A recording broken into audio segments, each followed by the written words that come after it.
प्रेरित पौलुस की थिस्सलुनीकियों के नाम पहली पत्री अध्याय 5 वचन 4 से लेकर 6 तक मैं पढ़ रही हूँ, ध्यान देकर सुनो। पर हे भाइयों, तुम तो अंधकार में नहीं हो कि वह दिन तुम पर चोर के समान आ पड़े, क्योंकि तुम सब ज्योति की संतान और दिन की संतान हो।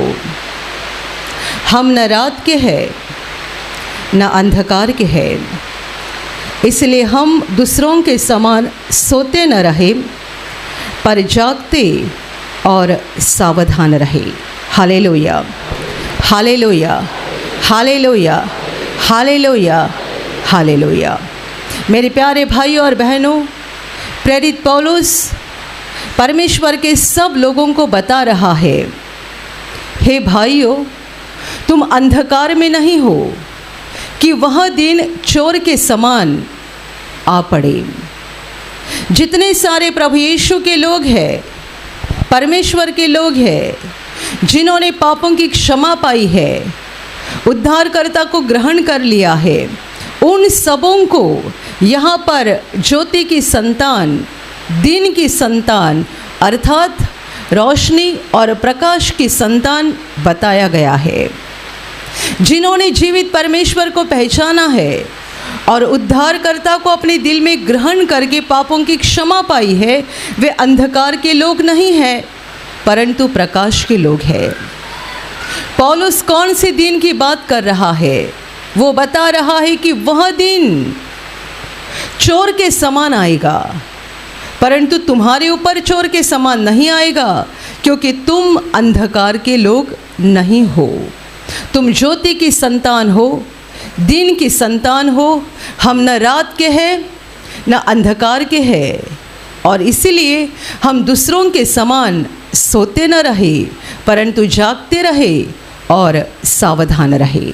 Hallelujah, hallelujah, hallelujah, hallelujah. मेरे प्यारे भाइयों और बहनों, एक बहुत विशेष दिन की बात पौलुस यहाँ पर कर रहा है। वो है दुनिया का अंत का दिन, दुनिया का विनाश का दिन। परमेश्वर ने वह दिन नियुक्त किया है, ठहराया है। वो साल कौन सा है, महीना कौन सा है, दिन कौन सा है, कोई नहीं जानता, परंतु बाइबल इस बात की गवाही देती है कि वह दिन परमेश्वर ने नियुक्त किया है। वो एक महाभयानक दिन होगा, विनाश का दिन, और दुनिया के सारे लोगों के ऊपर वो चोर के समान आ पड़ेगा। वह दिन चोर के समान आएगा। उस दिन को चोर की उपमा दी गई है, क्योंकि हम नहीं जानते चोर कौन से घड़ी घर में आता है। जैसे चोर अचानक आता है और अचानक चोरी करता है, बिल्कुल वैसे ही वो दुनिया का अंत का दिन, जो एक महाविनाशकारी दिन है, वो अचानक आने वाला है। परंतु अचानक सोए हुए लोगों के लिए, जाग रहे हैं उनके लिए वो दिन अचानक नहीं है। Hallelujah, hallelujah, hallelujah. यदि रात के समय आपके घर में चोर घुस रहा है और आप जाग रहे हो, तो आप तुरंत खड़े हो जाओगे।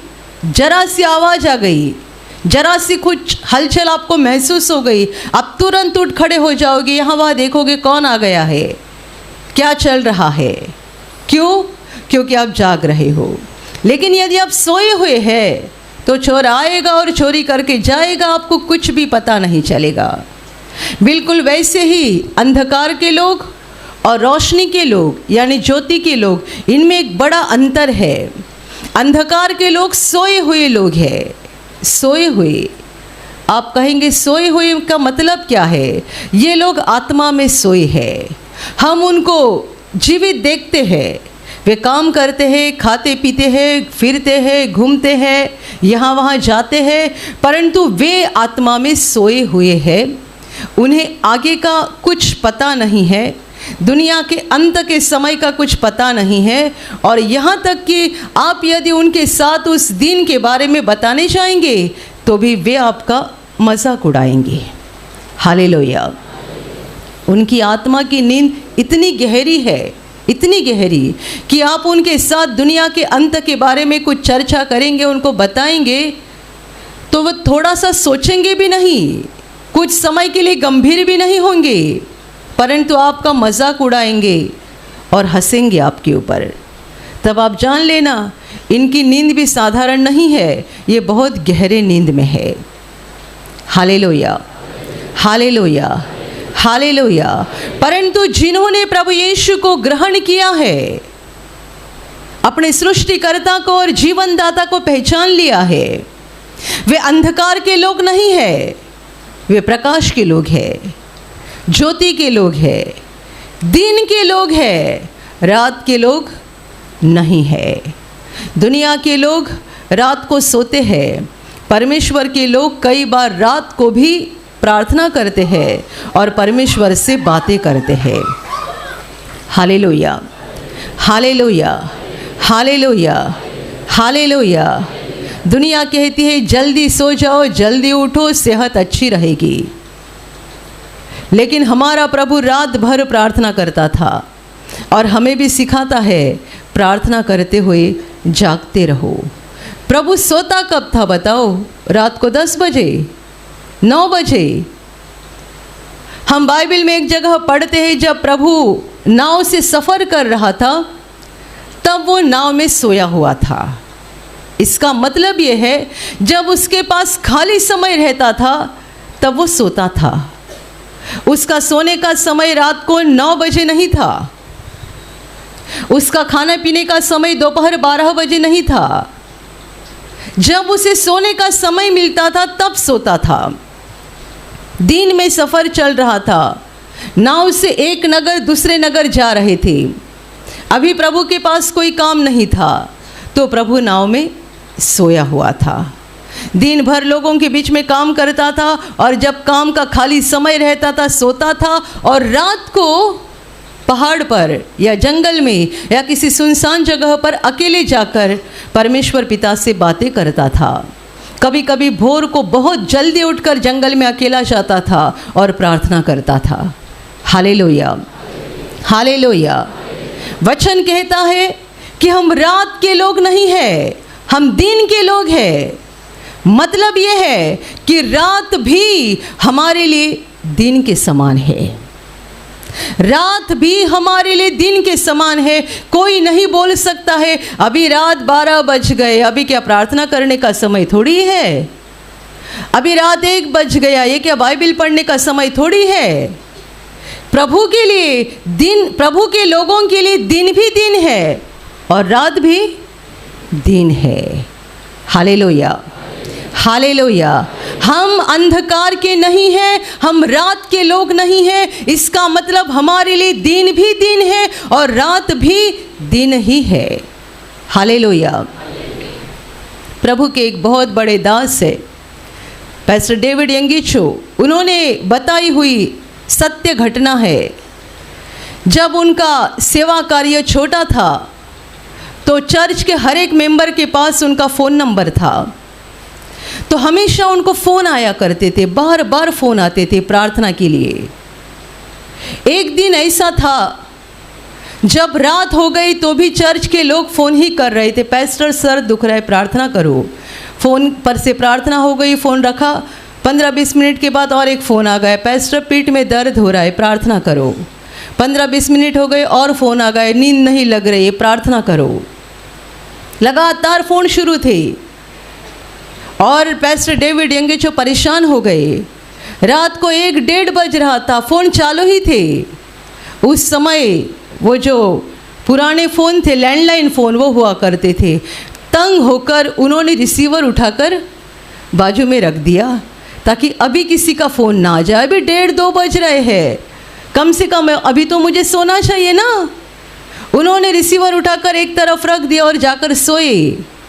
जैसे ही सोए अंदर से पवित्र आत्मा ने कहा, क्या तू अच्छा चरवाहा है? क्या तू एक अच्छा चरवाहा है? अपने भेड़ों की ऐसी सुधि ले रहा है? पवित्र आत्मा की आवाज़ ने उनको परेशान किया। वे उठे और फिर जगह पे फ़ोन रख दिया। उसके बाद 1-1.5 घंटा कुछ तो फ़ोन नहीं आया। लगता है भोर को 4 साढ़े 4 बजे एक फ़ोन आ गया और फ़ोन पर से एक पति पत्नी बात कर रहे थे, पास्टर जी हम दोनों में जमता नहीं है, आज अब भी इसी घड़ी हम दोनों एक दूसरे से अलग हो रहे हैं। आपने हमारी शादी के ऊपर आशीर्वाद दिया था, तो अभी हम जुदा हो रहे हैं, इसलिए फिर एक बार आकर आशीर्वाद दे दो, ताकि आपका आशीर्वाद पाकर हम एक दूसरे से जुदा हो जाएंगे। पास्टर जी बड़े परेशान हो गए। उन्होंने कहा जरा रुकिए सुबह तक, अभी मेरी थोड़ी नींद बाकी है, मुझे सोने दो, मैं नींद लेता हूँ, सुबह आऊँगा आपके घर पे और आपको आशीर्वाद दूंगा। वे दोनों इतने ज़्यादा गुस्से में थे कि वो बता रहे थे नहीं नहीं नहीं, आप अभी आ जाओ, आप यदि नहीं आ रहे तो भी ठीक है, कोई बात नहीं, हमने अपना सामान पैक कर दिया है, हम दोनों एक दूसरे से अलग हो रहे हैं। उन्होंने कहा ठीक है, कोई बात नहीं, रुको मैं आ जाता हूँ। ऐसे समय में जब लोग गहरे नींद में रहते हैं, पास्टर डेविड यंगेचो ने कपड़ा बदला, गाड़ी निकाली, उनके घर पहुँचे। वो कहते मैं गया तो एकदम अजीब सा माहौल था। वो एक तरफ बैठा हुआ था, पत्नी एक तरफ बैठी हुई थी, गुस्से से दोनों के मुंह अलग अलग दिशा में थे। डेविड यंगेचो वहाँ पर गए, एक तो नींद से उठकर गए थे, समय कौन सा था, सुबह 4 साढ़े 4 बज रहे होंगे। उन्होंने कहा मैंने उनसे कुछ बात नहीं की, क्योंकि मुझे मालूम था उनको पूछने जाओ क्या हो गया तो एक बड़ी कैसेट सुननी पड़ेगी, और इसको पूछो क्या हो गया तो और भी बड़ी कैसेट सुननी पड़ेगी, तब तक सुबह के 7 बज जाएंगे। उन्होंने कहा आ जाओ, मैं आप दोनों को आशीर्वाद देता हूँ।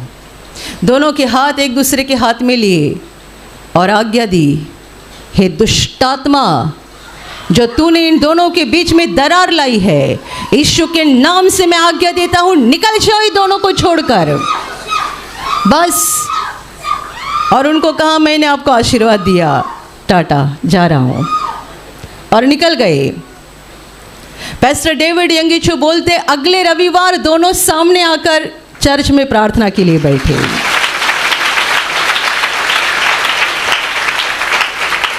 और उसके बाद कभी जुदा नहीं हुए, कभी अलग नहीं हुए।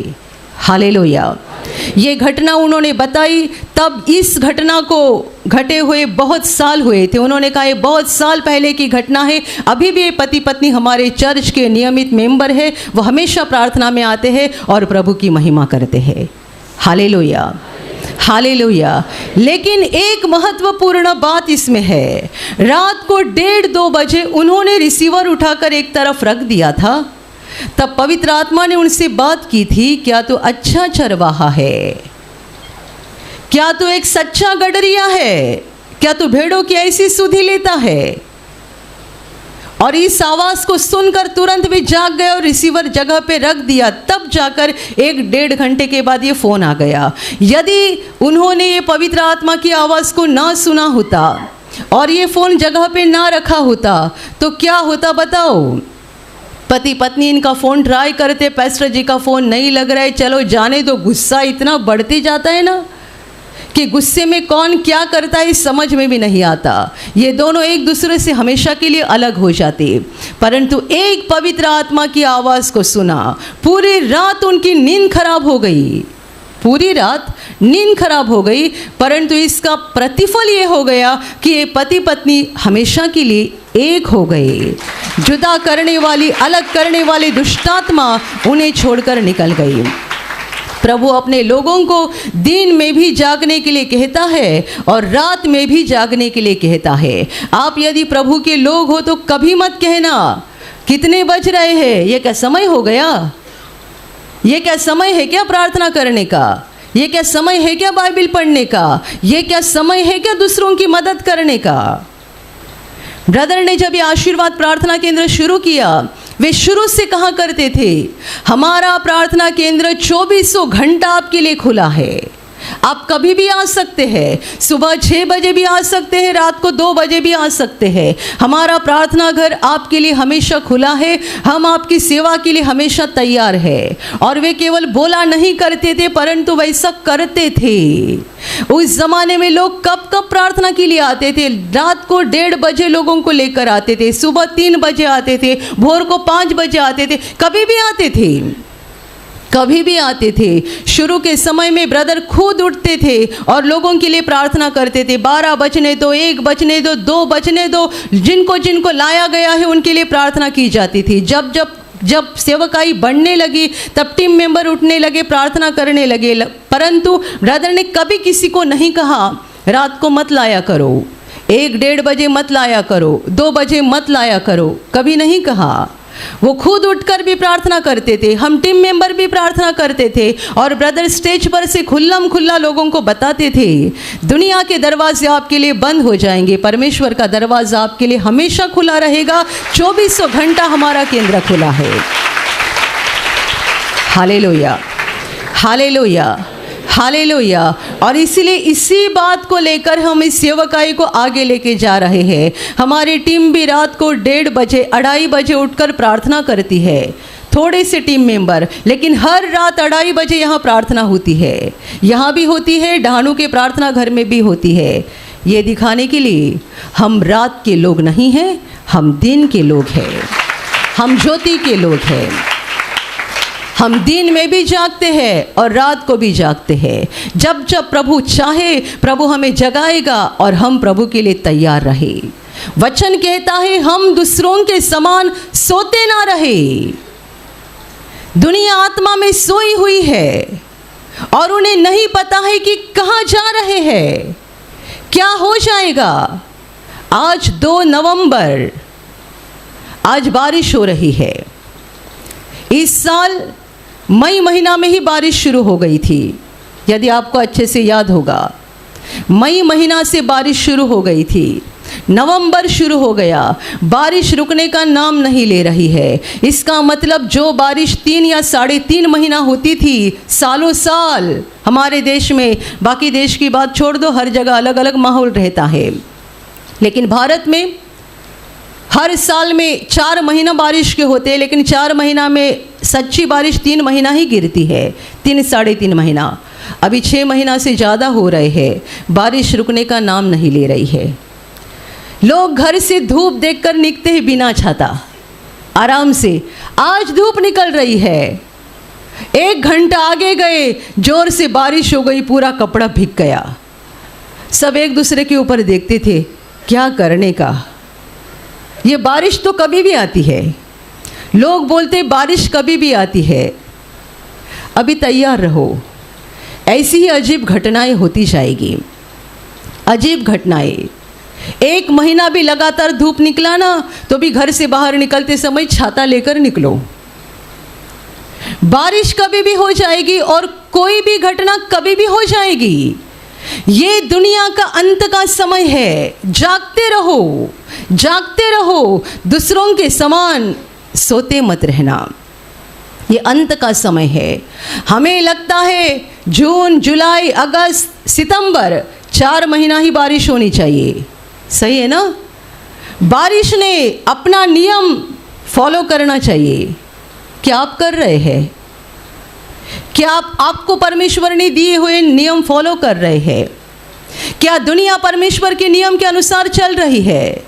हर कोई अपनी मर्जी से चल रहा है, तो मुझे लगता है बारिश भी अपनी ही मर्जी से चल रही है, धूप भी अपनी मर्जी से आ रही है, सूरज और बादल भी बता रहे हम भी अपनी मर्जी से चलकर दिखाते हैं। आप लोग तो हज़ारों साल अपनी मर्जी से चल रहे थे, अभी तो अंत का समय आ गया है, तो अभी हम अपनी मर्जी से चलकर दिखाते हैं कि यदि पूरा ब्रह्मांड अपनी मर्जी से चलेगा तो मनुष्यों का क्या हाल हो जाएगा। Hallelujah, hallelujah. आज सुबह जल्दी में धानु से आ रही थी, खेती की ओर देख रही थी, लोगों ने धान काट कर रखा हुआ है और इतनी बारिश हो रही थी, सारा धान भीग कर जा रहा था। इतना दुख हो रहा था, इतना दुख हो रहा था। जब जब मैं उस ऐसे कटे हुए फसल की ओर देखती हूँ, मैं हमेशा प्रभु से कहती हूँ, प्रभु इन गरीब लोगों के ऊपर दया कर, इनके लिए तो बारिश रुका दे, लेकिन मैं आपको बताती हूँ ये दुनिया का अंत का समय है और बहुत अजीब अजीब अजीब घटनाएं हो जाएगी। आप कहोगे ऐसा पहले कभी हुआ नहीं था, ऐसा हमने कभी सुना नहीं था, ऐसा हमने कभी देखा नहीं था। अजीब अजीब घटनाएं होते जाएगी।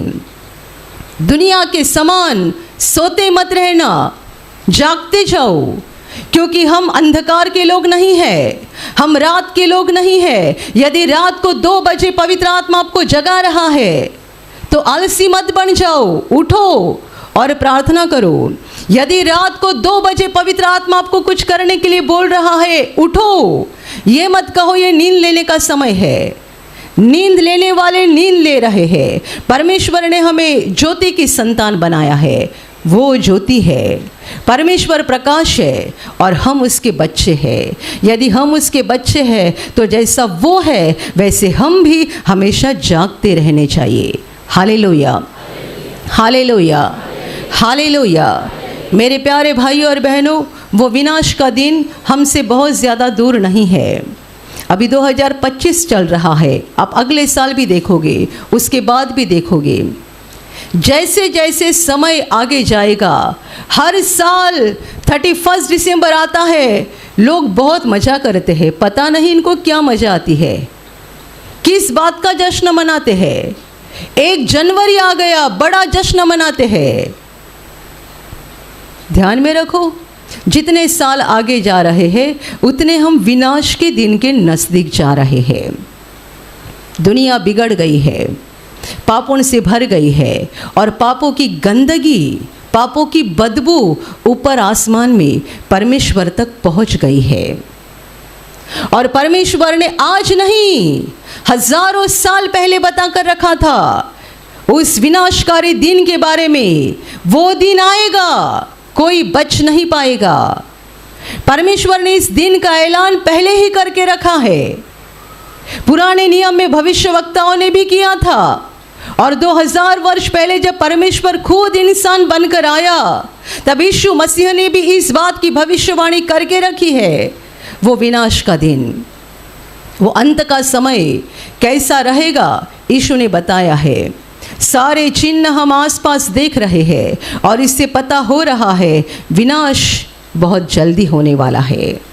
वो अंत का दिन बहुत जल्दी आने वाला है। परंतु मेरे प्यारे भाई और बहनों, हमें डरना नहीं है, हमें घबराना नहीं है, परंतु हमें जागते रहना है, प्रार्थना करना है, परमेश्वर के वचनों के अनुसार चलना है और पवित्र आत्मा की आवाज़ को सुनकर उसके अनुसार चलना है, क्योंकि हम अंधकार के लोग नहीं हैं और वो दिन हमारे ऊपर चोर के समान नहीं आना चाहिए। Hallelujah, hallelujah, hallelujah, hallelujah. जब 10वीं का रिज़ल्ट लगता है या 12वीं का रिज़ल्ट लगता है तब बहुत अच्छा पढ़ा लिखा, पढ़ाई में जो बहुत अच्छा होता है वो लड़का भी थोड़ा सा तो डरता ही है।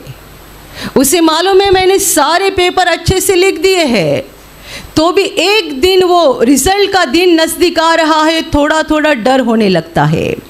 यदि जिसने अच्छे पेपर लिखे हैं उसके मन में भी थोड़ा थोड़ा डर आ रहा है, तो जिसने कुछ भी नहीं लिखा उसका बताओ क्या हाल हो जाएगा। जिसने कुछ भी नहीं लिखा उसका क्या हाल हो जाएगा। हमें कभी कभी लगता भी है कितना भयानक दिन होगा, क्या होगा, कैसा हो जाएगा। कुछ डरना नहीं है। क्या आपने प्रभु यीशु को ग्रहण किया है? क्या आपने आपके पापों का पश्चाताप किया है? क्या आप बाइबिल पढ़ रहे हैं, प्रार्थना कर रहे हैं, पवित्र आत्मा की अगुवाई के अनुसार जीवन बिता रहे हैं? डरना नहीं है, शांत रहो, मन में स्थिर हो जाओ। वो दिन आएगा, परंतु इसमें हमारा विनाश नहीं हो जाएगा। जितने सारे ज्योति के लोग हैं, प्रकाश के लोग हैं, उनका विनाश उस दिन नहीं हो जाएगा, परंतु वे प्रभु यीशु के दाहिने हाथ पर खड़े हो जाएंगे, क्योंकि यीशु के लहू के द्वारा उन सबों को धर्मी बनाया गया है। और धर्मियों का विनाश नहीं होगा, परंतु धर्मी परमेश्वर के साथ सदा अनंत काल तक जीवित रहेंगे। Hallelujah, hallelujah, hallelujah, hallelujah. यदि सुनने वाले में ऐसे कई भाई बहन हैं कि आपने यीशु को ग्रहण नहीं किया है या परमेश्वर के ऊपर पूरी तरह से विश्वास नहीं किया है, यदि आपको बचना है तो आपके लिए भी यही एकमात्र रास्ता है, यही एकमात्र रास्ता। वो विनाश का दिन ऐसा महाभयानक दिन होगा कि और किसी माध्यम से हम अपने आप को नहीं बचा सकते हैं। लोग पैसे के पीछे पड़े हैं, उन्हें लगता है पैसा है तो हम दुनिया में बच जाएंगे। लोग संपत्ति के पीछे पड़े हैं, एक दूसरे के साथ चर्चा करते हैं इन्वेस्टमेंट कहाँ करनी चाहिए, फ्लैट में करनी चाहिए, ज़मीन में करनी चाहिए, शेयर्स में करनी चाहिए, इन्वेस्टमेंट कहाँ करनी है, चर्चा हो रही है। आप जानते हो जब नूह जहाज बना रहा था तब लोग मकान बांध रहे थे। जब नूह जहाज बना रहा था तब लोग अपने खेतियों में अनाज उगाने की कोशिश कर रहे थे, उनके काम चालू थे, लेकिन उन्हें नहीं मालूम था महाभयानक जल प्रलय आएगा और हम सबको ख़त्म करेगा। उन्हें नहीं मालूम था। आप इन्वेस्टमेंट की बात कर रहे हो, फ्लैट में इन्वेस्टमेंट करना है, ज़मीन में करना है, शेयर्स में करना है, सोना चांदी में करना है या बैंक में रखना है, फिक्स डिपॉजिट रखना है, आप इसकी चर्चा कर रहे हो। आपको नहीं मालूम विनाश का दिन बहुत नज़दीक आ रहा है। ज़रूरत से ज़्यादा जो आपके पास है वो गरीबों को दे दो। आपकी ज़रूरत होकर जो आपके पास ज़्यादा है ना, वो गरीबों को बांट दो, गरीबों को मदद करो। आप मुझे हंसोगे, ऐसे कई भाई बहन हैं मन में हंस रहे हैं, ऐसा थोड़ी होता है पैसा गरीबों को बांटने का, अपनी जायदाद गरीबों को बांटने की। आज मैं बताने वाली आपको मूर्ख लग रही हूँ, अंत के दिन आप जानोगे कि ऐसे बताने वाले प्रभु के दास और दासियाँ बुद्धिमानी थे।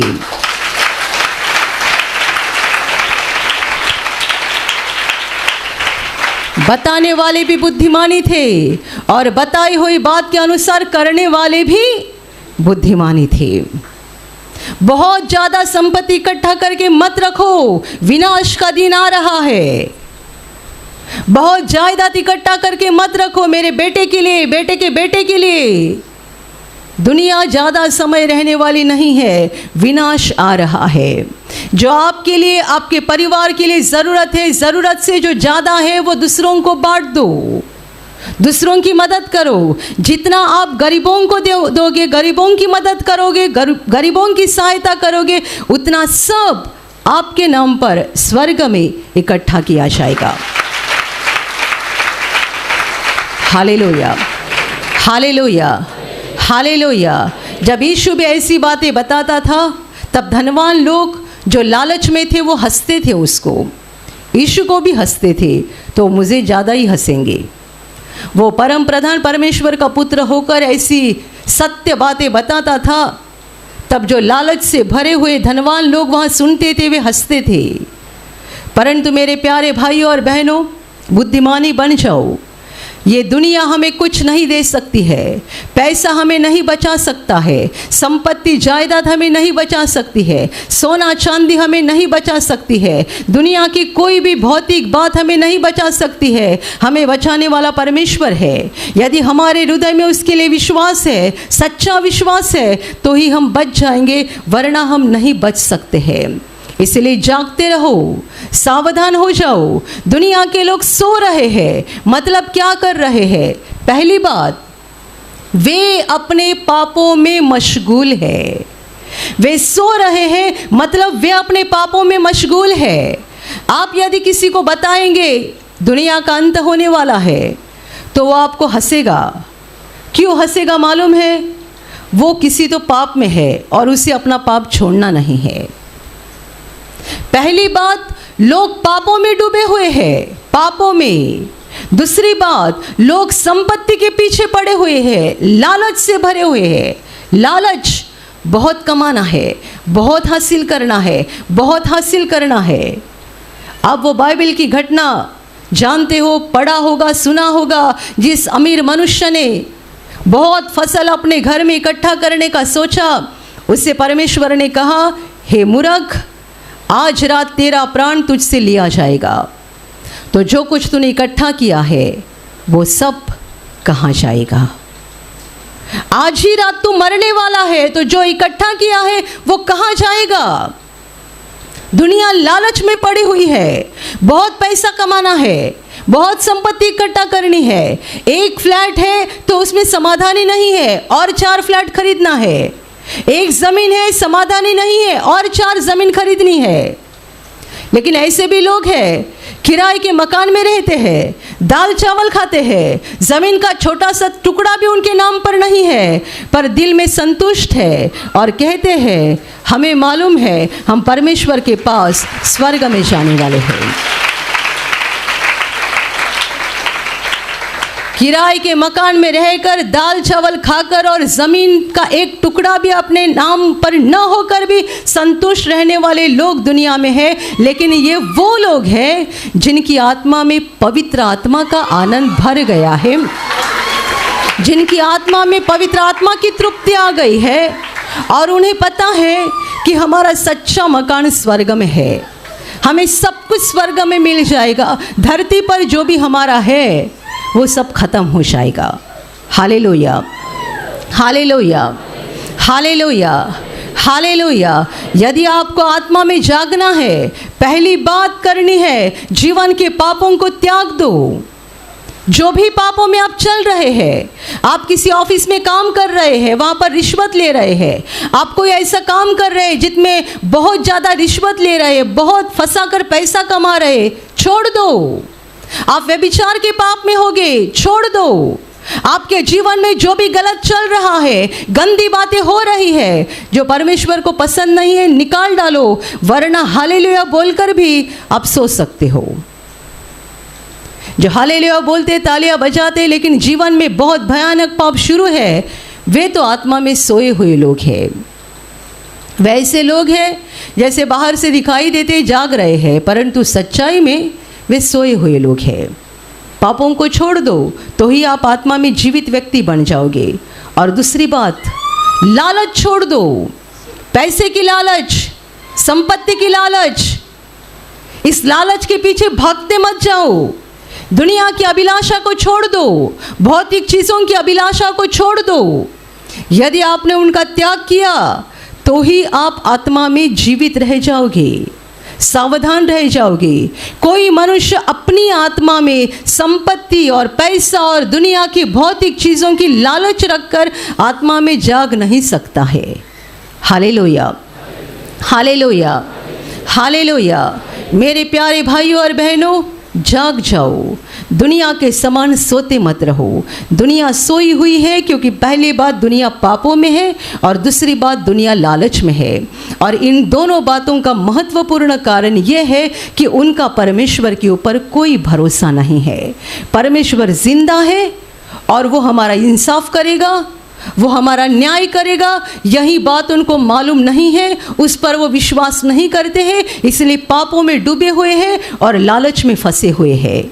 मेरे प्यारे भाई और बहनों, आपने देखा है, अनुभव किया है कि परमेश्वर जिंदा है। परमेश्वर जिंदा है, इस बात का आपने अनुभव किया है। 2000 वर्ष पहले यीशु मसीह इंसान के रूप में था, तब लोग उसको देख रहे थे। आज वो इंसान के रूप में नहीं है, परंतु उसके कितने कामों के द्वारा हम अनुभव कर रहे हैं कि वो है यहाँ पर। वो काम करता है, वो सुनता है, वो प्रार्थना का जवाब देता है। इसके द्वारा हमें पता चलता है कि परमेश्वर जिंदा है। Hallelujah, hallelujah. यीशु ने बताया था कि मेरे कामों के कारण तो मेरी प्रतीति करो, मेरे कामों को देखकर तो मुझ पर विश्वास करो।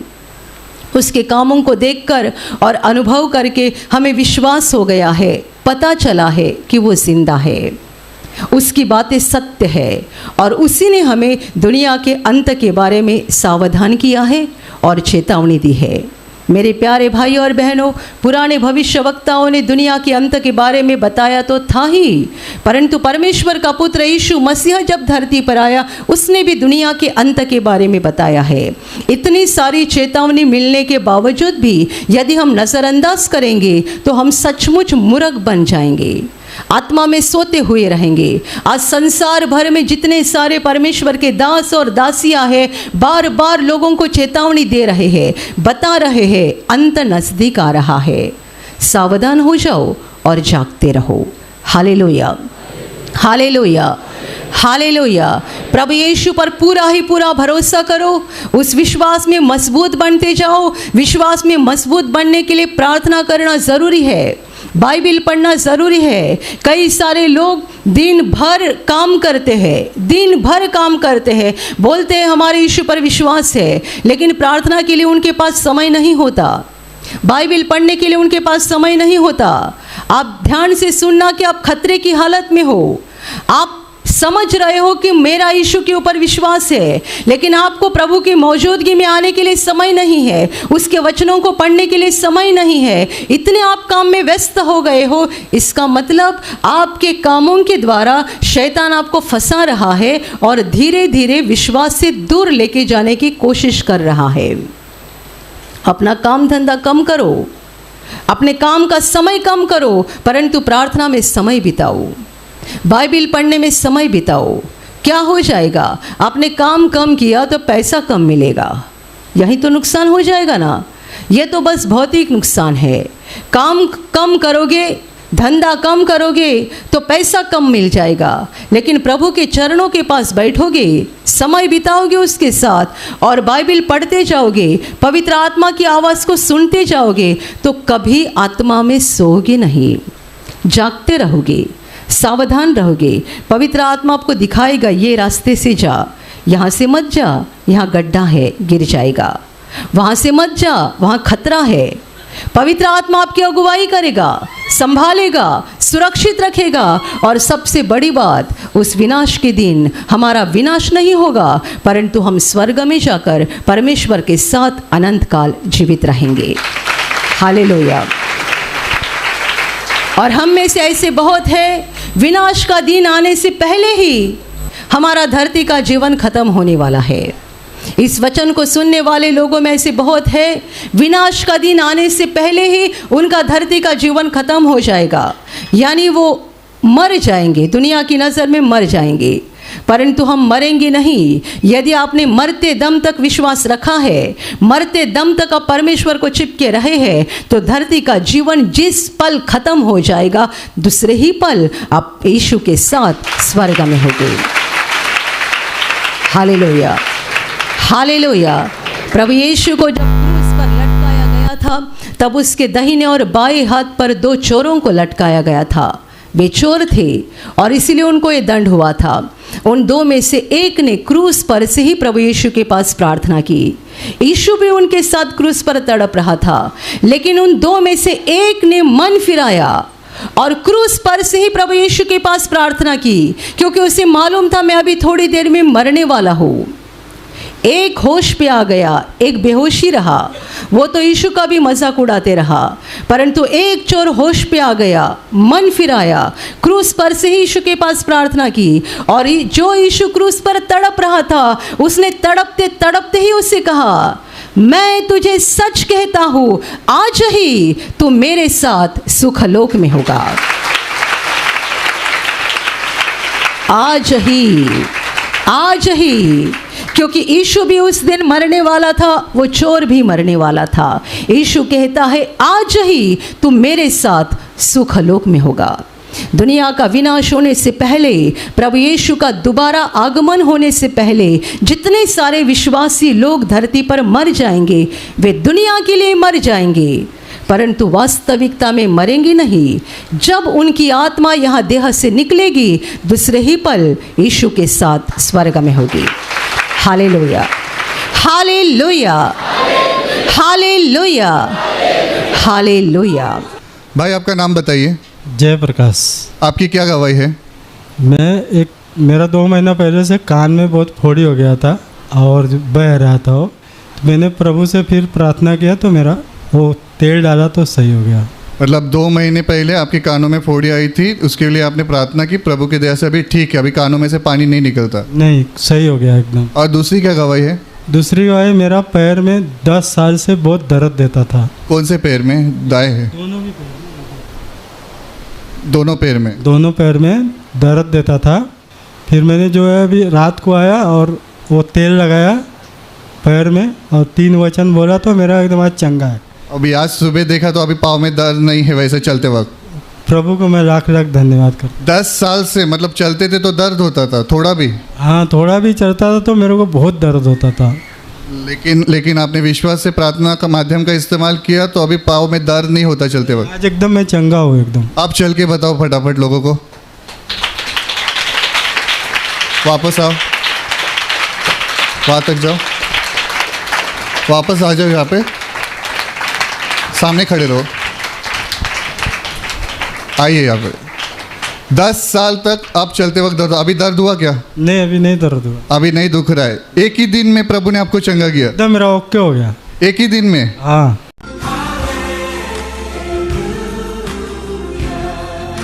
आपका नाम बताइए। रीता। क्या हो गया था आपको? पैर में 1 महीना से दर्द था और जब इधर आई और प्रभु से प्रार्थना करने लगी तेल लगा के और वचन पढ़ते गए कि तब प्रभु ने मुझे छू के और मेरे पैर को पूरी तरह से चंगा कर दिया। अभी दोनों पैर में दर्द नहीं होता? अभी दर्द नहीं। पैर वजन भी लगता था? वजन भी लगता था। अभी हल्का लगता है? ये पूरा हल्का हो गया। प्रभु ने चंगा कर दिया है।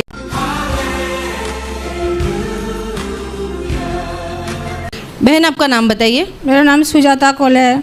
आपकी बेटी को क्या हो गया था? मेरा बेटी का उसका तबीयत ठीक नहीं था, उसका तबीयत खराब था, लेकिन उसका पीठ का हड्डी में बहुत दर्द होता था। उसका बैठने उठने का ज़्यादा टाइम बैठने को नहीं होता। तो 11 महीने में मैं सिस्टर को परिवार में बताया तो उसके बाद से उसका दर्द पूरा ख़त्म हो गया। अभी वो अच्छा से बैठते हैं, ज़्यादा टाइम मतलब प्रार्थना का भी ज़्यादा टाइम बैठने को नहीं होता। इधर भी आता था तो बैठ के ही प्रार्थना करता था, अभी वो खड़ा होकर भी प्रार्थना करता है। इसलिए प्रभु यीशु का धन्यवाद देता। मतलब 1 साल से जो उसको रीढ़ की हड्डी में दर्द होता था? हाँ, रीढ़ का हड्डी में दर्द होता था, तो उसकी वजह से उसको बैठने में या चलने में समस्या होती थी? हाँ, उसका समस्या होता था। पैर में भी उसका ज़्यादा चलता था तो उसका दर्द होता था, उसको बैठने को भी नहीं होता था ज़्यादा टाइम। पर अभी वो उठती बैठती है। प्रभु यीशु की दया से अभी वो ठीक हो गई है? ठीक हो गया। अभी तकलीफ नहीं होती तुमको? नहीं, तकलीफ नहीं होती। मम्मी बता रही है कि थोड़ा देर बैठ गए तो फिर खड़े होने में समस्या होती थी? हाँ, खड़े होने में समस्या होती थी, मतलब बैठ नहीं पाती थी अच्छे से, मतलब बैठने को भी नहीं जमता था। ऐसा है कि सो जाओ तो ठीक है। ये सब 1 साल से हो रहा था ऐसा? 1 साल से हो रहा था, लेकिन अभी आराम हो गया पूरा सा? हाँ, अभी आराम हो गया। और दूसरी क्या गवाही है? दूसरी मेरी ये गवाही, मैं 13 के सैम का एग्ज़ाम था तो मुझे बहुत डर लग रहा था कि पेपर अच्छा नहीं गया था, तो मैं चाहती थी पास हो जाओ, तो अच्छे नंबर से पास भी हो गई। प्रभु ने पास भी कर दिया है? प्रभु ने पास। अभी तुम जरा लोगों को बैठ कर दिखाओ। अभी पहले ऐसे बैठने उठने में समस्या होती थी? हाँ, बहुत समस्या होती थी, मतलब मम्मी पकड़ती थी तो फिर ही हो पाता था ऐसा। मतलब मम्मी ने आधार दिया, मम्मी ने सहारा दिया तो ही उठ पाते थे? हाँ, अभी अकेले उठ सकती हूँ। अभी कुछ तकलीफ नहीं होती? नहीं, अभी कुछ नहीं।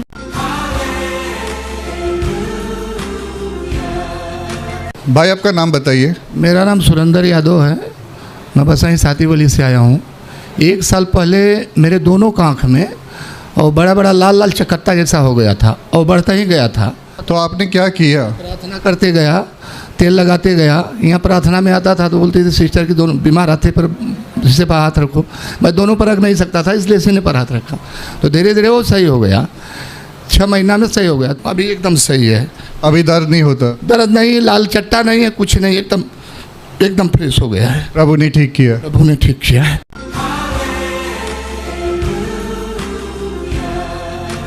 ये भाई का नाम चंदन माली है।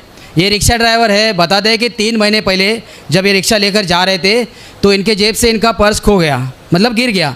गिरने के बाद पर्स मिला नहीं तो उन्होंने उसी वक्त अपने पत्नी को कहा कि मेरा पर्स गुम हो गया है, तू प्रार्थना कर, मैं भी प्रार्थना करता हूँ। तो इनकी पत्नी प्रार्थना करने लगी, लेकिन शाम हो गई, पूरा दिन बीत गया, लेकिन पर्स नहीं मिला। तो फिर बता रहे हैं कि ऐसा हो गया, इस हादसे को 3 महीने बीत गए और 3 महीने के बाद परमेश्वर का ऐसा अनुग्रह हुआ, इनकी पत्नी के विश्वास के द्वारा प्रभु यीशु ने 3 महीने के बाद इनका पर्स इनको फिर से लौटा दिया है। और उस पर्स के अंदर से उसके अंदर बहुत सारे इनके लाइसेंस था, डॉक्यूमेंट थे, पैसे वगैरह थे। ये बता रहे कि उस पर्स के अंदर का एक भी डॉक्यूमेंट गुम नहीं हुआ, एक भी पैसा गुम नहीं गया। जैसे का तैसा उस सामने वाले भाई ने फोन करके 3 महीने का पैसा और वो पर्स वो लौटा दिया है। इसलिए आप सब लोग जोर से ताली बजाकर प्रभु यीशु को धन्यवाद दीजिए।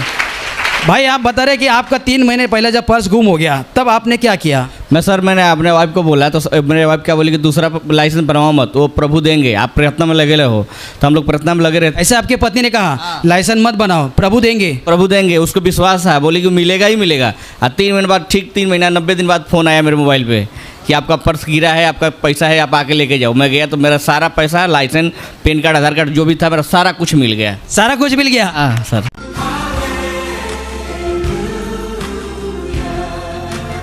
और अभी प्रार्थना करने का समय है। आप विश्वास करो कि एक पल में प्रभु यीशु आपको छूकर चंगाई देगा।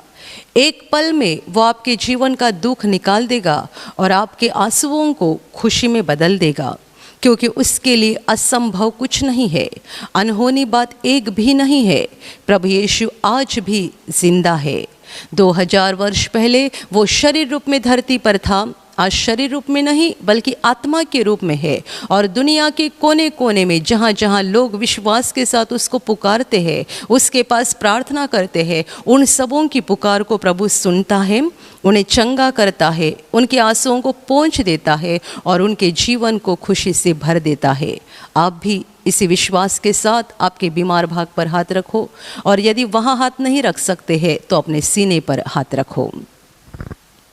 प्रभु यीशु के नाम से इसी क्षण आपके शरीर की सारी बीमारियां निकल जाए। यीशु के नाम से आपके जीवन का सारा दुख निकल जाए। शैतान का हर एक काम आपके जीवन से और आपके परिवार से पूरी तरह से नष्ट हो जाए। यीशु के नाम से, प्रभु यीशु के नाम से शैतान का सारा काम आपके जीवन से नष्ट हो जाए। सारी दुष्ट आत्माओं को प्रभु यीशु के नाम से मैं आज्ञा दे रही हूँ, इसी क्षण इन्हें छोड़कर निकल जाओ और वापस उनमें नहीं आना। इसी क्षण प्रभु का महान सामर्थ्य आपके ऊपर आ जाए। प्रभु का महान सामर्थ्य आपके ऊपर आ जाए। प्रभु का महान सामर्थ्य आपके ऊपर आ जाए। इसी घड़ी पवित्र आत्मा की खुशी आपके दिल में आ जाए, पवित्र आत्मा की शांति आपके दिल में आ जाए और आपका जीवन स्वर्ग की रोशनी से भर जाए। आमीन।